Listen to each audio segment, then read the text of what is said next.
So why is Lent for 40 days?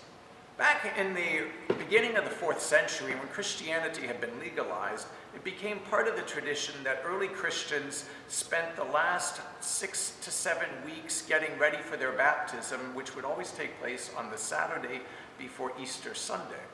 Over time, it was understood that it was about 36 days, or in other words, a tithe of your year. So 10% of a year's worth of time that you'd spend in devotion to God in a penitential season, giving up things, focusing on your life with God. Over time, it became that it was added from 36 days to 40 days because it became a remembrance of Jesus' fast in the desert. It would become a remembrance of Moses' time on Sinai.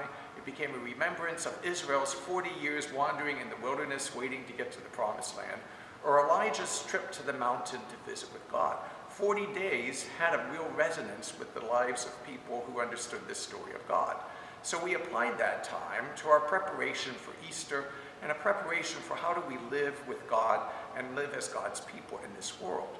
One of the fascinating things about that, though, is over the period of Lent, one of the things you'll notice is if you start counting from Ash Wednesday to Holy Saturday, you'll find out there were more than 40 days. The Sundays in Lent don't count as one of the fast days in the Lenten discipline. Sunday is always a minor feast day at the very least, remembering the resurrection of our Lord. So next time you're thinking about what am I going to do for 40 days in Lent, remember that you're in the tradition of Christians for more than 1,700 years who have been remembering this 40 days as a time to get closer to God.